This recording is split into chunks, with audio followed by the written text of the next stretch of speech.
Hello and welcome to the Comic Book Communicast, the official podcast of the Google Plus comic book community. This is issue number 62 for the week of May 31st, 2015. I know it's been a while. We've had some scheduling conflicts and stuff, but we'll get these in when we can. So I'm Justin Beeson. Today I'm joined by co-host Paul Christopher. Hey everybody, I'm back. Every episode, each of us chooses our favorite comic of the week to talk about, and then we'll discuss any significant comic-related news and TV for the week. And just a reminder, you can find all of our episodes at comicbookcommunicast.com, as well as links for the podcast on YouTube, iTunes, and RSS. All right, let's get to it. Pick of the week. Each of us chooses our favorite comic, and then we'll briefly go over the rest of the books we picked up this week. Paul, since you didn't have a pick this week, what was your other pick? All right, so my pick from last week, and you'll have to bear with me. I just got back from Awesome Con, so I just got in the seat. This is all kind of last minute for me, and I apologize to our viewers. But my pick from last week is Wytches. I believe it was number 8. 6. 6. Oh wow! Yeah. So it was Wytches number 6. It was the last one in this arc. And I don't know, so it seemed very final, and we were talking about this, you and I, in my thread, and you were saying that they were definitely saying that they're going to do another arc. So, and they left that open at the end of this, but I wasn't sure if they were doing it as an open ending, just normal, or if they're planning on doing another arc, and if so, are they going to call it something else? Are they going to start back from number 1? Or is the new arc going to be number 7 and carry on? I think it's just going to carry on. If you read the back matter in the issue, do the digital comics come with the essays and stuff? Okay, yeah. If you read that, he talks about how him and Jock just plotted out the second arc. Okay. He doesn't. I'm looking forward to it. Yeah, he doesn't say whether it's going to how soon it's going to come out. I assume that they're going to take a little bit of a break, but it's coming. And they deserve it. And I really like. It took me a little while to get used to, but I like the way basically Image Comics is the only ones I've seen really do it. But where they do an arc and they take a break, they get their energy back and they go in. So you're consistently getting high quality stuff. You're not getting any of this filler garbage. This one-off stuff. It's everything is gold. So if I got to wait a few months for them to come around, what I don't like is when you have an inconsistent book, where it's supposed to be a monthly, but you got an issue that comes 3 months late. You got an issue that comes 6 months late. Don't do that to me. But if you need to take, 3 months off between arcs, by all means, I'll be waiting. Yeah, I really like the way they do that too. Yeah. So as a parent, this whole arc has been terrifying as all hell. And, I just I think I've got extra empathy, and I even more so put myself in the place of the father, Sailor's father in this, because, it's I've got a little girl, and if this was happening to my kid, I would do the same thing. I don't care what I had to do. I would, go through hell and back to get her out. And so I could really feel his anxiety and his fear and his determination through this whole thing. So I can really identify with him, is what I was trying to say.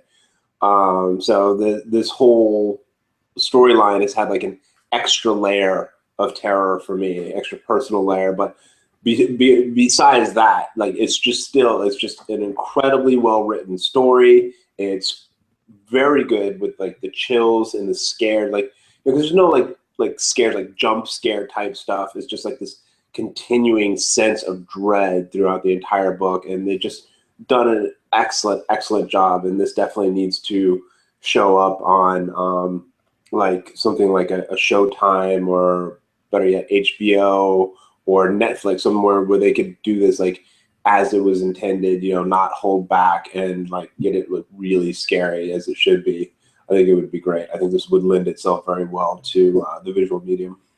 It is a visual medium, but you know what I'm saying. Wait, do you remember if it was signed on to be a movie or a show? I don't remember being signed on for either, but things have Oh, been getting signed up like fast and furious lately. So it's like it's hard to keep up with like what's going to be, what is already had the right signed over, what's going to be what, you know. yeah, I'm pretty sure it got signed for something. I don't remember what it was.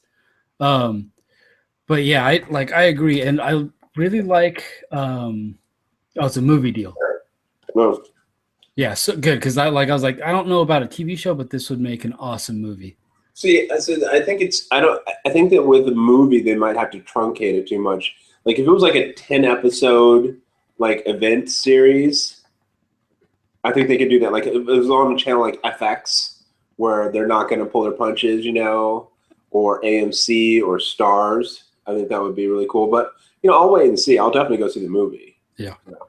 I also liked how at the beginning of the series you thought it was kind of like following Sailor, but it really wasn't. It was really about the dad. Like it was Yeah. he was the main character and he was the one making the progression. And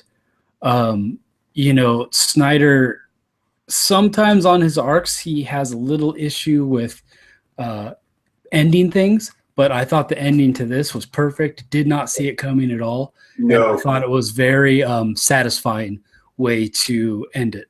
Yeah. When we saw Who Pledged Sailor, I was like, I did not see that coming at all. I was completely shocked, and just the way that it went down and all. I agree. I was very, very satisfied with the way this ended. Like, if this was the end of the book, I would be totally fine with that. Well, but you know what I mean. Like, I'd be very satisfied with the ending. And I mean, Jock was the perfect artist. The coloring, a lot of people like the watercolor splotches and stuff, the spread that's over the whole thing. A lot of people were complaining about it, but I like it a lot. I think it adds to the feel of the book. I'm with you. Like for like my mainstream, like my superheroes and my general like sci-fi action and stuff like that. For like my saga or my Lazarus, East of West.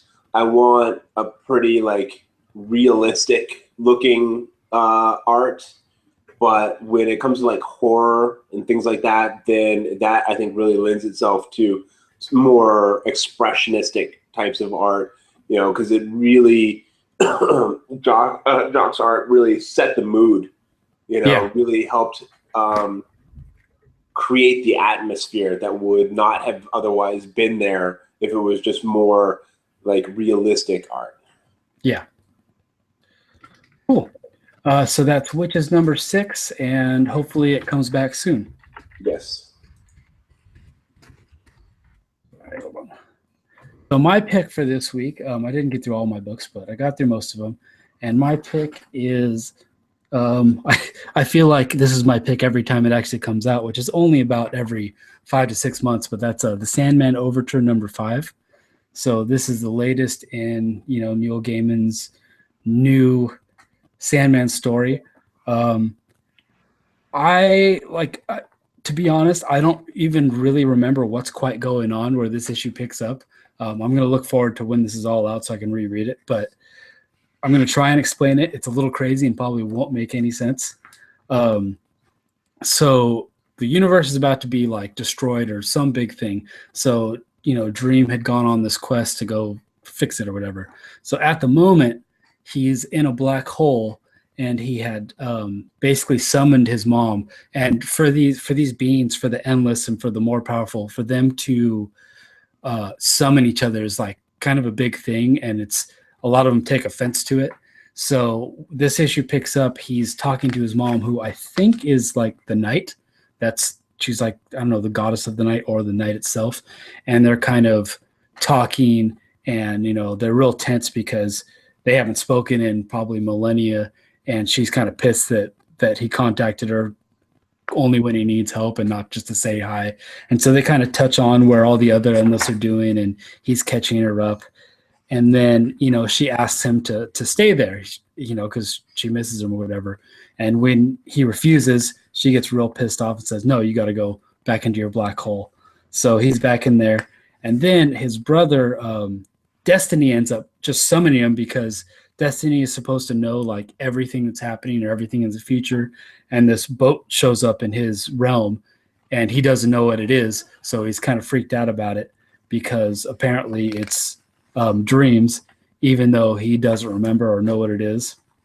And it turns out this boat is being navigated, captained by himself, but like another incarnation of himself that's a cat that's been going around apparently to all these parts of the universe where worlds are dying, and has been gathering heroes from them, kind of a little like what's going on in Convergence, basically gathering heroes from them to go fight this final battle.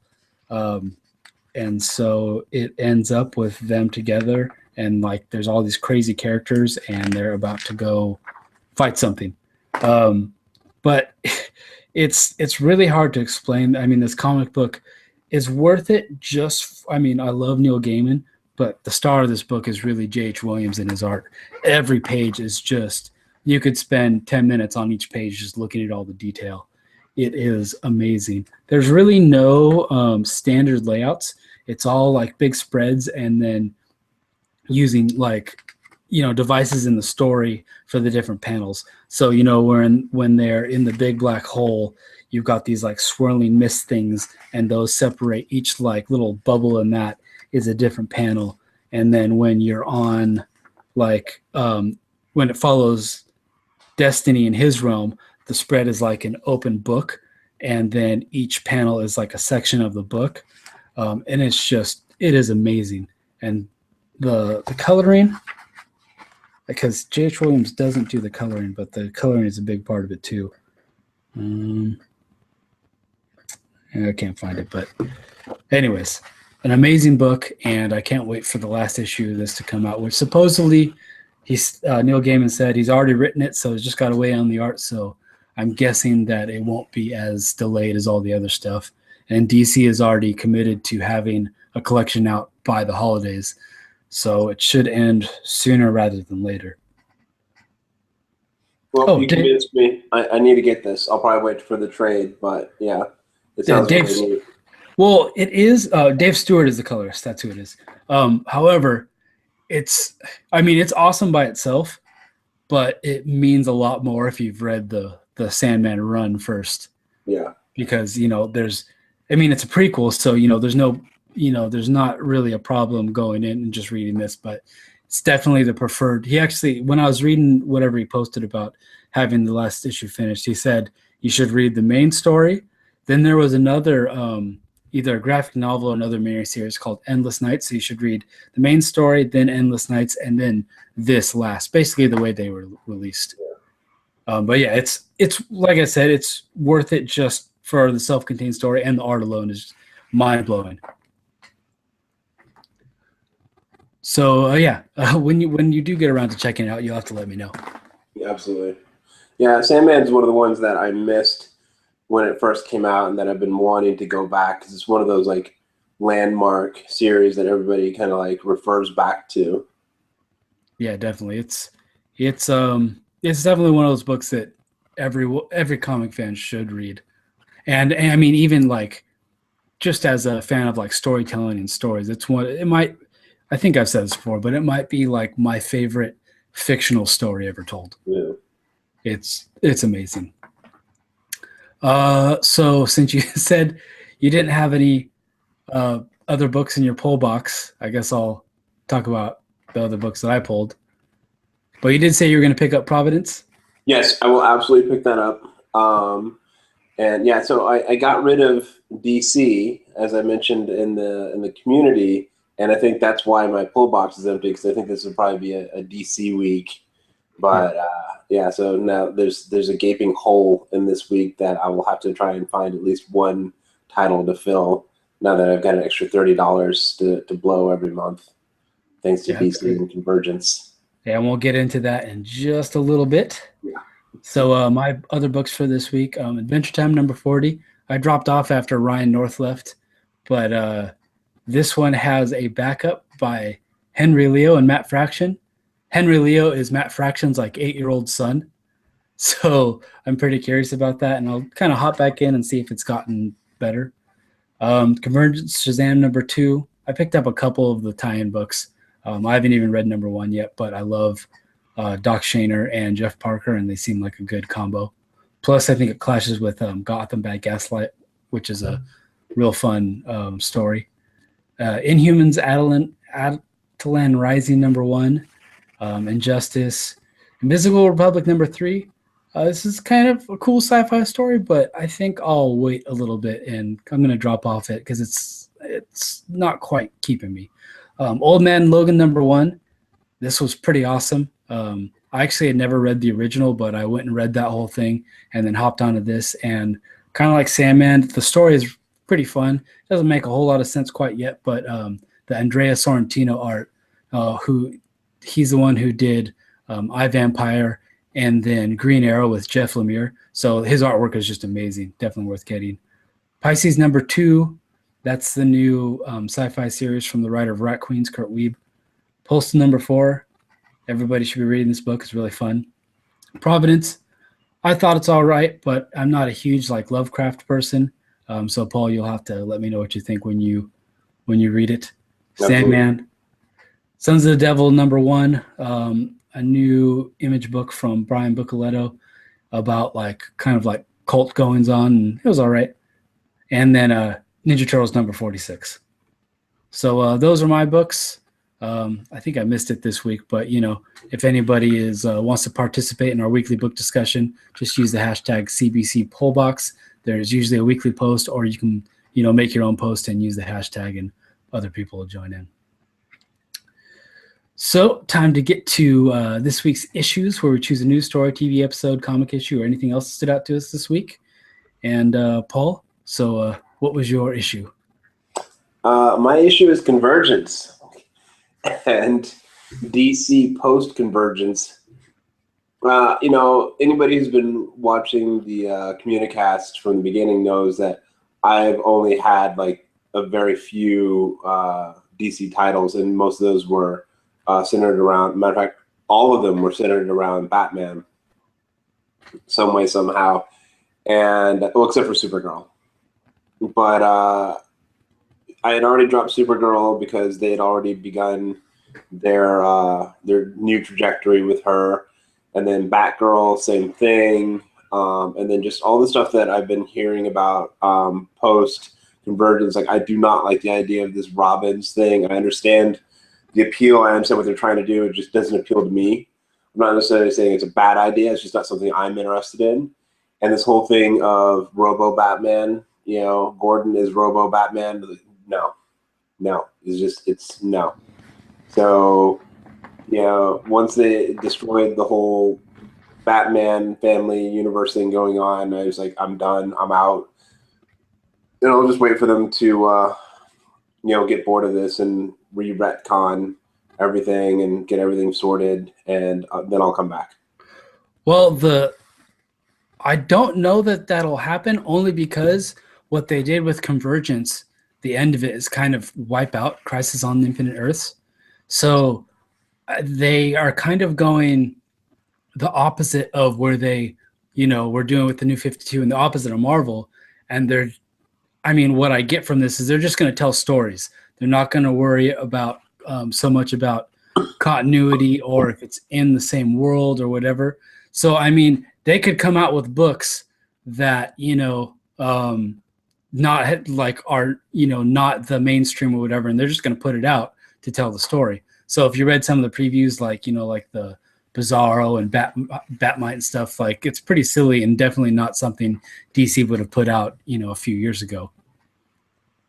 Well, it doesn't necessarily have to be Bruce Wayne as Batman. It just has to be Batman. And so Robot Gordon Batman is just no. I'm keeping on, but only because, I'm a Scott Snyder super fan. So, I'll give him a chance to disappoint me first. The little 8-page preview, it was, intriguing, and it was, enough to get me picking it up. So why did Bruce quit being Batman? He's dead. Oh. You read Endgame, right? Yeah. So at the end of that, him and the Joker are under a bunch of fallen rocks. What was that? But then Convergence happened, so like I figured that they were just gonna, like, oh well, now we've got a new Bruce from this other universe, and now here he is, and I get the like Convergence. Just it really didn't matter. Like it didn't actually. None of the books, it seems like, are even addressing it. It's just this thing that happened in some like other world. Um, and like I haven't seen anything in any of the main books that's actually talking about how Convergence happened or what it was. so how does Gordon end up in the bat suit? He just it sounds like I think he talks to I don't remember. He just feels like he knows Batman's gone and he knows that there needs to be a Batman and takes it upon himself. I want to. I mean, it might be Amanda Waller that he's working with that says, we need a Batman and gives him the suit, and he's like, I don't think I feel like he doesn't trust anybody else to do it, so he's going to do it. So here's the thing. Okay, we've gotten so far away from what Batman was supposed to be. It's insane. The whole reason he chose to be Batman, he's supposed to be striking fear in the hearts of criminals. Like actual terror. He's supposed to be the thing that goes bump in the night. He's supposed to be the boogeyman. Where I understand that criminals would be afraid of a giant, like 10-foot mech hunting them down. It's not the same thing. That's not the boogeyman. That's a giant freaking tank on feet. And that's what drives me nuts is like, I want them to get back to Batman being terrifying. And that's what I didn't like about the extended family. The farther out you go from Bruce, the less terrifying they are. I mean, like, who the frack is going to be afraid of Barbara Gordon as Batgirl? Nobody. I mean, you can say like, oh, well, because when she shows that she can kick butt and all that, then you'll be afraid. No. And they don't have her skulking in the shadows. They don't have her doing because that's like he uses that as a weapon. He uses that as an intimidation tactic, to put, keep his opponents afraid and therefore not, thinking rationally and not behaving rationally. There's a whole method to his madness that the writers have forgotten and gotten away from, and it drives me nuts. Yeah, well, like I said, I'm going to give him a chance to disappoint me, and we'll see how it goes. I mean, I haven't dropped DC, but I mean, this is definitely, with combined because, there's DC hasn't been that great, but I'll be pulling only 3 books now. I dropped all my Superman books that I had actually I was reading Action Comics. I loved the last Batman Superman arc, so I had hopped onto that. And then I was going to start picking up Superman because Gene Yang, I don't know, he's writing it now, who writes the Avatar books and has written a couple critically praised indie books. But after reading because DC released 8-page previews of basically all their books, and after reading those, I have no interest in reading another depowered Superman story, and that's what they're doing. And I read the previews, and there's enough Superman books and enough previews for me to get a feeling of where they're going, and I just have no interest in it. So you've taken away what makes the character a character. Now I can certainly understand like toning it down a little bit, because eventually you get to the point where like he's like omnipotent. So then how are you going to create a challenge for him? But like when you just make him like one of us, it's just like, it's not a Superman story anymore. It's not Superman anymore. I don't want to read about Clark Kent. Yeah. So, I mean, he's not completely depowered, but he's just like, he can't fly. He can jump. He rides a motorcycle now, and he still has super strength, but he gets the crap beat out of him. And whatever. And then like, what are they doing with Detective Comics? I mean, that's going to be Robo Batman too, but I think it's going to be focusing more on, because Robo Batman is also part of the police department. So it seems like they're going to focus on like the police department as a whole. So like, I think the preview had him and Bullock. DC, listen to me. Hire me to be your plotter. Hire me to be your Batman editor. I will fix everything for you. I think there's a spot open up. I will turn around sales like that. Let me do it. Just let me do it. I don't think they're having any trouble selling Batman comics. I'll do it for free. I think they're going to. Well, I'm sure if that happens, they'll turn it around real quick. Well, and that being said, Scott Snyder and Capullo both said that, I mean, Batman's coming back. They have a plan in place. Like they're not being, they're not being coy about it or anything. They've said he's coming back. We have a good story to tell with this status quo, and we're going to tell it. And then, and we have a way to bring him back they feel is, good. So they're going to do it. See, they've got it all backwards. And don't get me wrong, I love Capullo. I love Snyder. I love those guys. They've done an excellent job with Batman so far. Well, what they should do is, Batman Forever should have been within the regular series, and Batman this Eternal nonsense should be a weekly extra series. You mean Batman Eternal? Yeah, Batman Eternal. Sorry, Batman Eternal should have been like part of just the regular series. And this Robo Batman Gordon thing, this should be a weekly standalone series because, when they bring Bruce back, I might jump back on board. But in the meantime, no. Well, the good thing about reading digitally is if it turns out that it's good, you can always just go back and read the issues. You don't have to worry about tracking them down.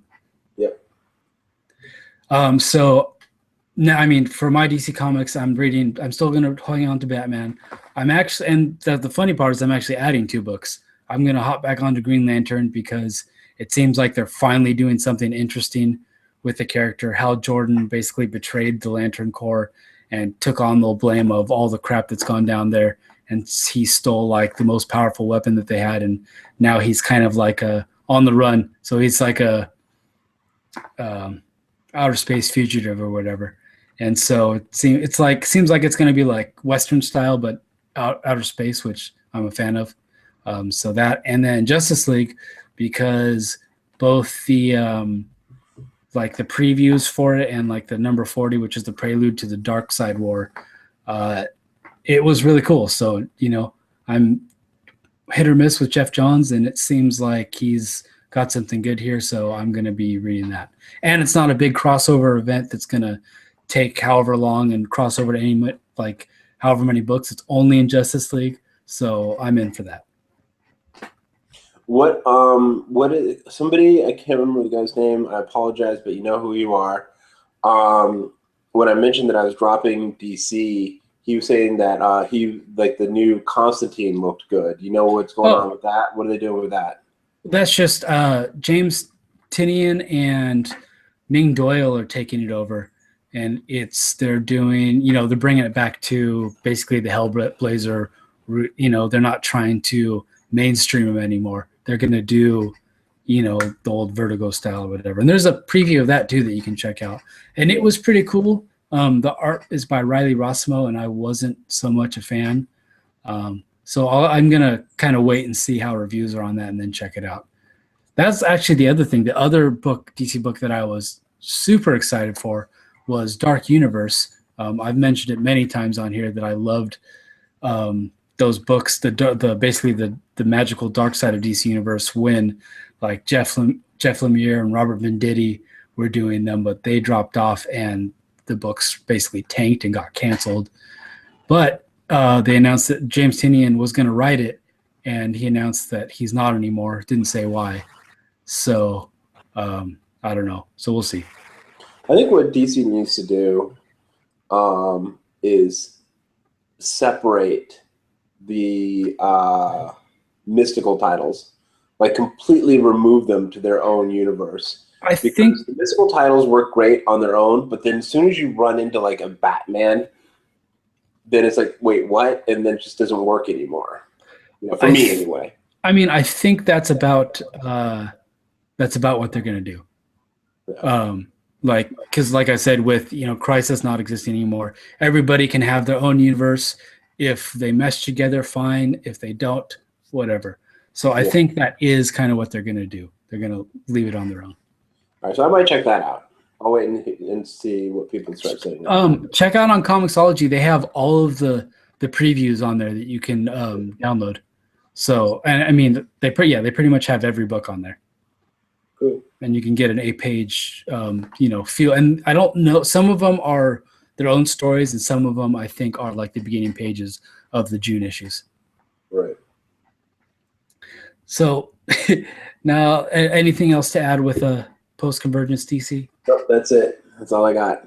All right. So my issue of the week, once again with DC, in next month's books, we are getting half-page ads that are in line with the regular story. So in obviously in the big two books they have ads, but they're full-page ads, and they're in the story, but they have their own page.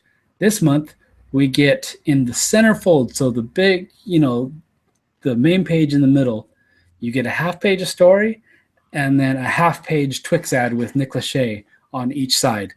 It is horrendous. You can see the picture of it in the show notes. Chris Burnham actually tweeted, he's all, what the hell is this? And yeah, it's ridiculous. I don't know what they're thinking. How successful are these ads in comic books for candy? I can't conceive that people actually make money off that. But you're interrupting the story. It messes with, the creator's ability to tell a fluid story because you're cutting their pages in half. And then when you go to collect it in a collection, I don't even know what they're going to do, because they could put it both on one page, but then you mess up the page turn flow, because that's a pretty crucial thing when you're writing the comic, because you write for where the page is and how the reveals work. Yeah, it'd be interesting to see what happens in the trade, since they won't have that. Yeah. It'll be interesting to see if those ads show up in the digital copies. Digital copies have been ad free. That I'm guessing won't be as big of an issue. They'll just combine the pages, because with the digital book, you're doing one page at a time instead of having a spread. So the collection, we'll see how they do. Digital, they'll just stack them on each other and make one page. Right. Because most people on digital don't read landscape with 2 pages. They read a page at a time. Right. But yeah, if you haven't taken a look, take a look. It's bad. Just one more reason to go digital, folks. Yeah. Hopefully, I'm guessing that this doesn't last very long. And this is also another, reason people are gravitate towards, image books and other independent comics. You get some ads in those, but they're usually for other books and they're all at the end. So they don't interrupt the story. You can skip them if you want. I actually like them because there's been a couple times where I've seen something like, oh, that looks cool. Yeah, I'm the same way. Image, that's what I keep saying, Image is the HBO of comic books. You don't get any ads. You get really superior stories and art. And, the ads they do have are for other, like you said, they're at the end, and they're for other, Image titles. They're not for freaking candy. And just like you, I have found other books that I really enjoy through that. Yeah. So another crappy thing DC's doing. So anything else to add to that? Hire me, DC. Hire me. I will help you. So the next bit of news is that The Wicked and the Divine, which is an Image book by Kieran Gillen and why can't I think of the other person's name? Jamie McKelvey. That's going to be a TV show from Universal Television bought the rights. Cool, but I have no clue how they're going to turn that into a coherent TV show. It's kind of this, I've talked about this book before, but basically the premise is you have every 90 years, gods come to the earth. These are any Christian, Greek, Egyptian, any kind, like, and they basically possess a human, and then uh, they become, rock stars or other famous people, and then they're gone within 2 years, either suicide, murdered, killed, like whatever. And it's kind of like the goings on of this pantheon of gods, and every 90 years is different ones. So it doesn't have to be the same ones each time, and it kind of follows through the fans of these gods and what they're doing, and the mysteries of who killed which ones of them, and they're also trying to find like new ones that pop up. Yeah, so it was pretty, like, I had loved the first arc. The second arc, which they're in the middle of and is about to wrap up, I think next month, has been a little, like, I don't know, the storytelling's pretty loose. If you like just kind of like this is an intense like character study. There's not a whole lot of plot, I feel like, but it's a beautiful book. It's a fun read, but I don't know how it's going to make a coherent TV show. Did you have you read any of these? No. I mean, I would definitely, Image does sales all the time. I would definitely recommend at least picking up the first few issues just to give it a try, because it's a fun read, like I said. My problem is, like, with the itty bitty running around, like, it's just like TV. Like, I've got a very small basket of shows that I can manage, and it's the same thing with comic books. Like, I mean, you've seen it. There's been weeks where I'm like, I've only managed to read one comic all week, so that's going to be my pick. Yeah. So it's kind of pointless at this point for me to just have other comics that are just sitting there collecting dust, and eventually I'll read them, maybe, possibly, but probably not. Right. Okay, so the next item, some Supergirl stuff. We kind of missed talking about the trailer, but also this week the whole first episode leak, and I mean in clear HD. Like, this is a real good copy, which obviously they're real pissed about. See, I've read some speculation that this might have been an intentional leak from CBS just to test the waters. It's like 6 months out, so like if it was just really, really, really bad reaction, they would have time to redo a pilot. Mm-hmm. So they might have been them testing the waters, because it is such a good copy, and there's no watermark on there to distinguish it as like a screener like we had with the HBO stuff. I have a feeling these are going to go away real quick, because after the first 4 episodes of Game of Thrones leaking, with Game of Thrones or with HBO, they immediately stopped doing physical discs, so now you have to have a login. You log into the website, which still probably won't stop pirates. They'll get their hands on it somehow, but physical screeners are probably going away. Yeah. First let's get back to the actual content. I actually just watched the trailer today. What did you think of the trailer itself? It was long. Yeah, it was. It was because they're calling it a first look, so it's to give you a better idea of what's going on. Overall, I'm optimistic about it. I will definitely watch the first season to see how it goes. I don't like the suit. I don't like it at all. I've never liked the idea of Supergirl with a skirt. I think it's really dumb to have somebody who flies having a skirt. I really wish they had put her in the New 52 costume or something closer to it. The original New 52 costume? Yeah.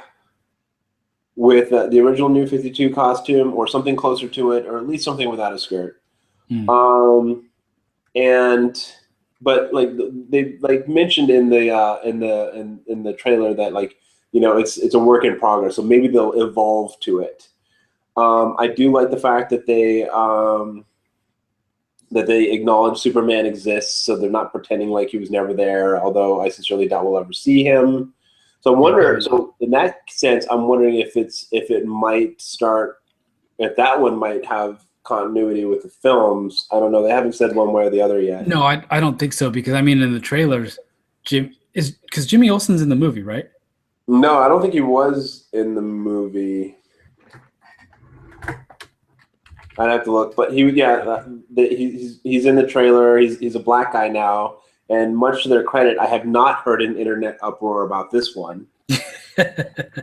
I'm sure it's there still somewhere. I wish she had the haircut too. I really like the new 52 Supergirl's haircut. But overall, like I said, I like the way that they show her powers. I like the fact that they're definitely going to kind of like make this not like a they're really gonna kind of go into like women's place in comics. Like they already addressed the whole Supergirl versus Superwoman thing, and like that whole speech you could tell was it was aimed directly at the critics about that one. Like we're just gonna stop this fire before it starts, kind of a thing. And like her constantly saying why comparing her to her cousin and all that, and why like they ask her like unfair questions and things like that. So I like that they're doing that. So we'll see. It depends on like how smart the show is and if they are able to stay away from the angsty stuff that we saw in like the SNL Black Widow fake trailer. That's what a lot of people were saying when they like the original trailer or when the original synopsis came out. People were like, "That's just like the SNL thing that they just did for Black Widow." And so if they're able to stay away from that, then we'll see. There was, I know there was some backlash about it. I don't remember what it was. I think it was of her portrayal because she kind of is goofy and aloof instead of acting like it like Clark Kent does. Yep.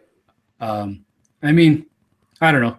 It seems like I didn't see any problem with it. Like I thought it was pretty compelling and the way they did it.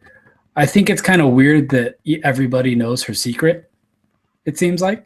Yeah, that always drives me nuts with superhero TV shows where like all these people find out.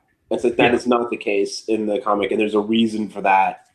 But that always drives me nuts. Nobody should know. Sure as hell shouldn't be freaking Jimmy Olsen. Does that mean he knows who Superman is too? Then. Yeah, exactly. Like he obviously already has a relationship with him. As in the trailer, like he took the picture that he posed for, and he got the cape from him or whatever. Oh, and I just looked up Man of Steel. Jimmy Olsen is not in it, but that's because they gender swapped him, and it's Jenny Olsen. So they're not in the same. Okay. Yeah. I don't understand. I don't understand you, DC. I don't understand you, Warner Brothers. It's like they want to catch up to Marvel, and they want to sort of follow Marvel's, well-established playbook, but they're screwing it up at every single turn. You've already got this established, successful TV universe. Why not make that, part of your movie universe too? Why not? It doesn't make any freaking sense. I feel like they're going the exact opposite of Marvel to be stubborn. The Marvel movies are fun, so DC went grimdark with the movies. Marvel has this whole universe, so DC is like, no, our TV and our film's separate. Marvel is really like homogenizing the characters in the movies to the comics. Like the comics, the characters in the comics are definitely reflecting the movies a lot more. DC's like, no way, they're completely separate. We're going opposite, and this kind of falls in line with that. They're just, like, we're not doing what Marvel's doing. We're doing our own thing. Which, I mean, with their TV stuff, it seems to have worked. And honestly, I wouldn't trust DC to balance a complete universe with the film and TV. And also, they have a lot more shows out than Marvel does. Yeah, well, for now, but Marvel's catching up quickly. Yeah, if you include the Netflix shows. Yeah.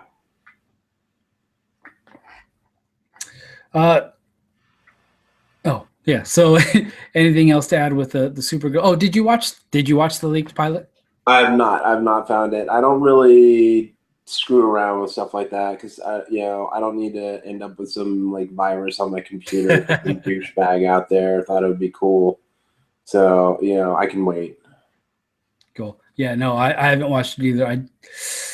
I don't like watching leaked stuff. It kind of it's the comic industry is, this is obviously different because it's TV, but the comic industry is pretty volatile when it comes to pirating. Pirating comics hurts the creators a lot. And I don't like, just in general, I don't like the idea of pirating comic related stuff.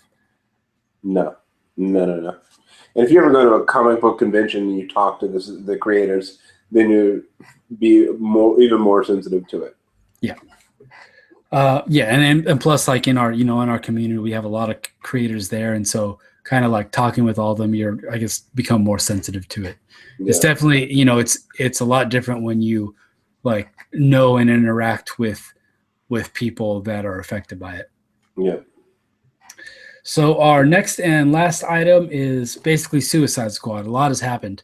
I think the last thing we got a chance to talk about was the Joker and Harley Quinn pictures, but now we've had some leaked footage of the Joker mobile. We have basically a confirmation that Batman is going to be in the Suicide Squad, which I don't think, which according to the stuff I read wasn't the plan at first, but now he's going to be in there.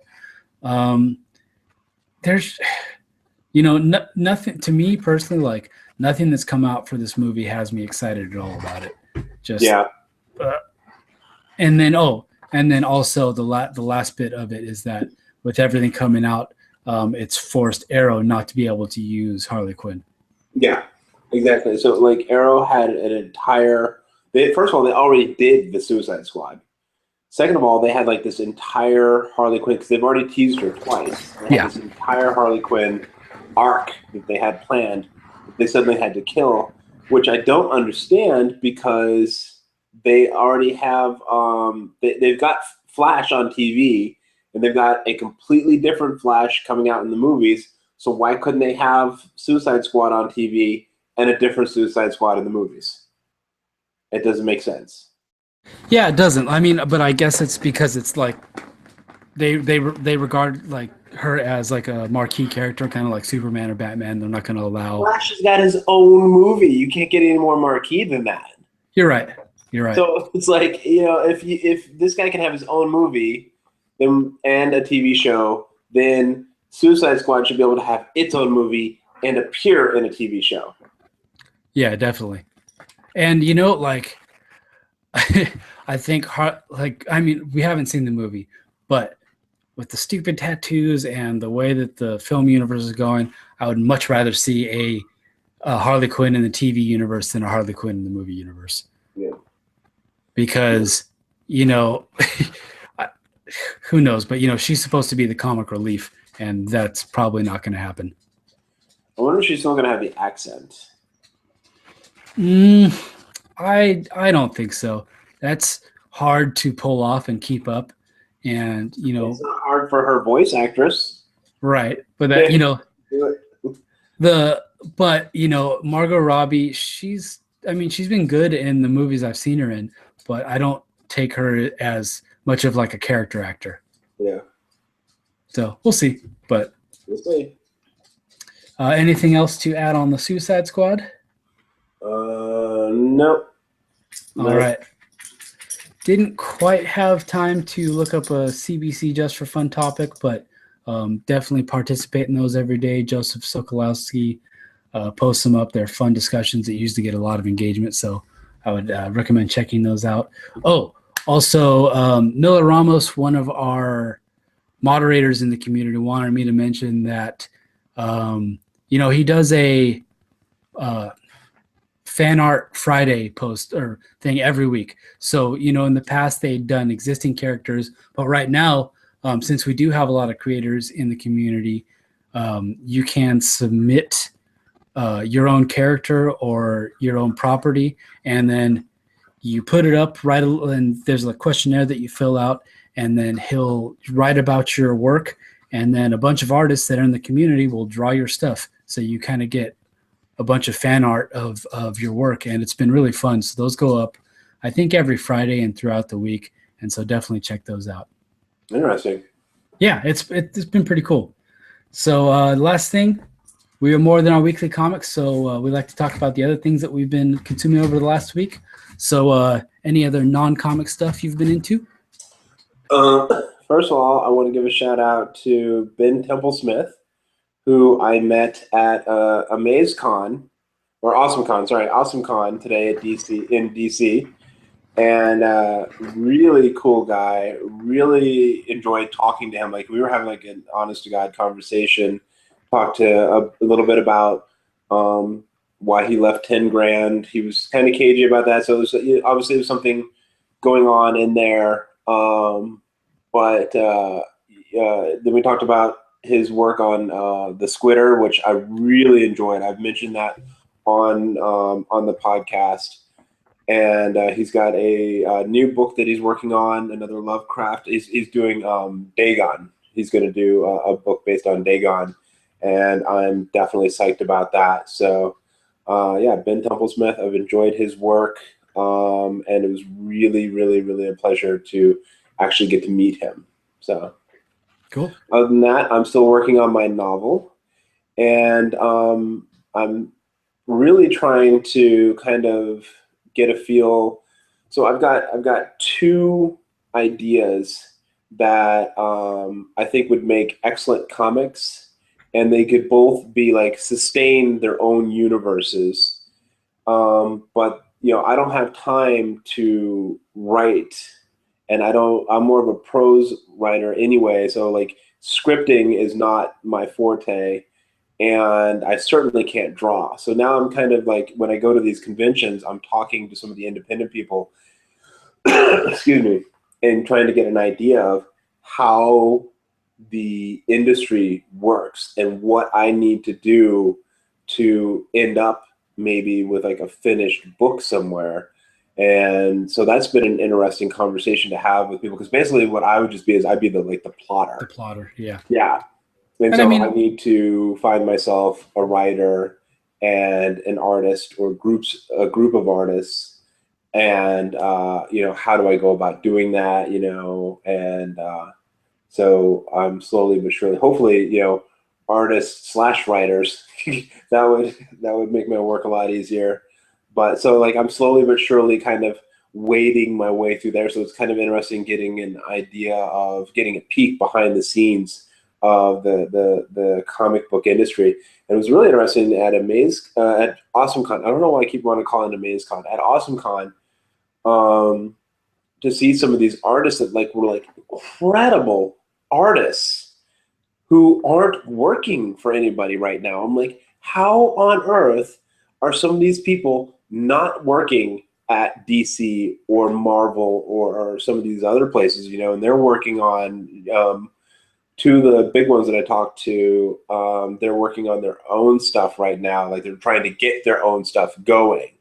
But I'm looking at their art, and I don't understand how somebody else hasn't snapped them up to do like a monthly or something, or work with them on their project until they come around to their own thing. And so maybe if I can get a writer together, then I can I'll propose to them for the art if they're not busy at the time. But then you have to pay people to put this stuff together, put together like a 6-page sample or something, and it's like, how much money does that cost? How much money does that cost to pay a writer, to pay an artist? So these are the things I'm learning as I go along. It'd be so much easier if I was blessed with the ability to draw and have all the time in the world to write and draw, but I don't. And I'm reading a novel. Crap, I don't have my iPad handy. It's called Blind Sight, and it's really interesting. It's what do you call it? It's pretty hard science fiction, which I normally stray away from. I don't do a lot of novel reading to begin with. I just don't necessarily have a lot of time for that. Mm-hmm. And then especially hardcore science fiction, because I just don't have like the science education to deal with it. But it's by Peter Watts, and it's really interesting because it's in the future, and like the 20 like the 2300s, like the 24th century, and it's like about this crew that goes out to make first contact. But one of the things that the crew is led by a vampire. So it's kind of weird. Vampires are usually in the realm of like fantasy, dark urban fiction, that kind of urban fantasy fiction, that kind of thing. You don't really see vampires, like honest to God vampires. Like sometimes they'll have like vampirish type aliens in the science fiction, but this is like the conceit is that vampires existed with humans and up to like the Pliocene, and then they all died out because they have like this major aversion to right angles. And once humans figured this out, and which is why their crucifixes had such an effect on them, once humans figured that out, they were able to kill them all off. And so like now in the 24th century, we've actually used we've basically done Jurassic Park on the vampires and brought them back from extinction. And their like minds were able to like conceive of all these like differently than we are. They're able to process more, so that we use them in that way. So it's really interesting. That's what caught my eye in the first place. But the story itself is just really, really neat. Yeah, it does sound pretty cool. Yeah. All right. So, go ahead.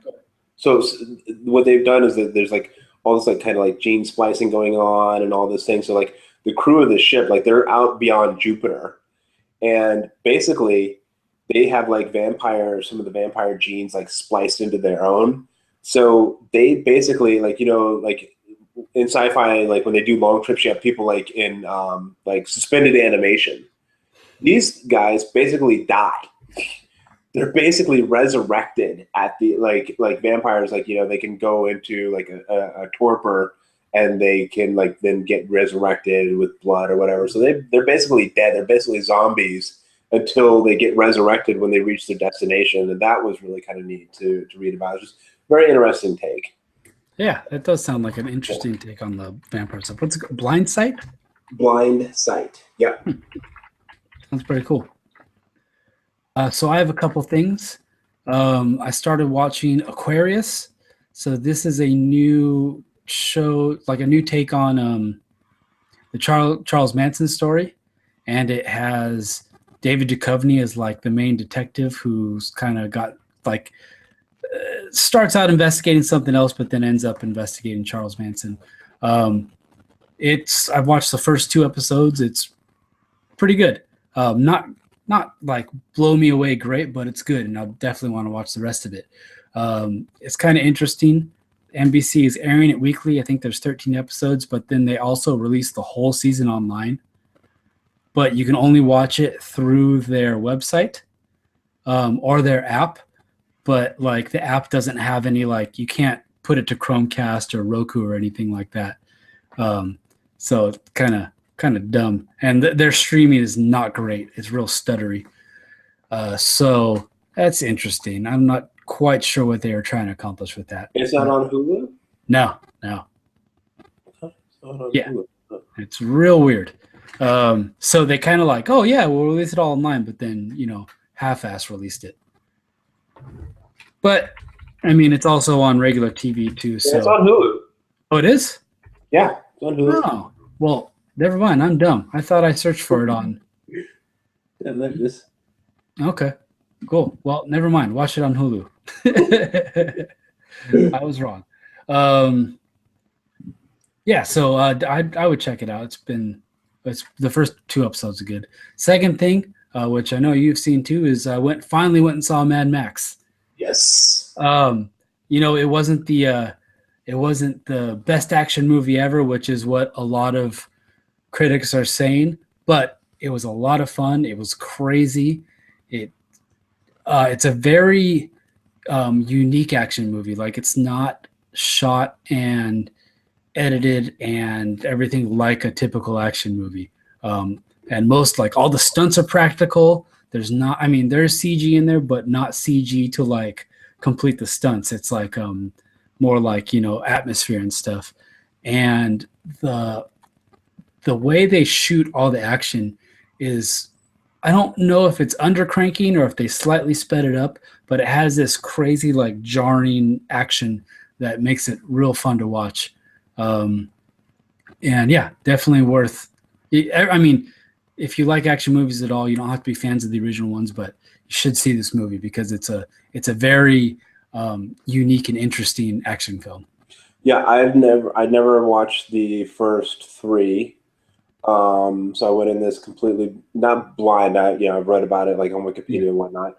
And I just thought it's just, first and foremost, the movie is gorgeous.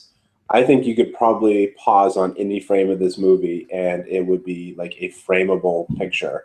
It's just gorgeous. And two, the action, like you said, is fantastic. It's phenomenal. And you know, all the reviews say the same thing. It's like it's a 2-hour chase scene, and that's exactly what it is. But it's an amazing chase scene, and like it deserves all the universal praise it's getting, because this may not be the best action film because that was Die Hard, but it is definitely up there. And the rewatch value, I think, is pretty high. Like, I will definitely, once I get this on Blu-ray, I'm sure I'll watch it a few times within the first month or so. Yeah. So it's everything about it is kind of crazy. So I mean, this is George Miller, who hasn't, you know, this is last movie was 30 years ago, hasn't directed an action movie in like 20 years. And I mean, he's a 70-year-old guy and he's making this, you know, one of the best action films in recent memory. His wife edited it because he basically he put in a lot of stuff to make it not a generic, you know, not a run-of-the-mill popcorn movie. So he had his wife edit it because he wanted to get like a different type of editor. He consulted like a lot of women's groups on the portrayal of women in the movie. He had the author of the Vagina Monologue. That's what it was. Come to the set. Yeah. And talk to the women. Yeah. He made sure, like, he didn't want it to look like a regular post-apocalyptic movie. He wanted it very vibrant and colorful, which is usually not the case. He had the actresses make their own costumes. He like pointed them at all these different bandages and said, "Make your costume."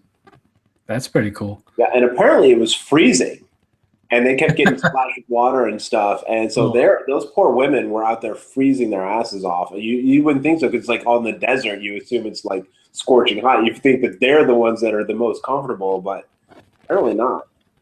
Yeah, crazy movie. Definitely worth the watch. So I think that about does it for us. Unless you have anything else to add. Nope, that's it. All right.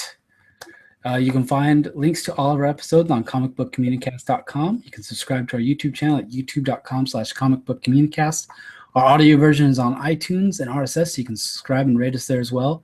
And if you want to watch live, we record every couple Sundays now. I mean, I think we'll try and get it in, but usually around 8 p.m. Eastern. We'll usually have the post up, an hour before or so. But just check in and yeah.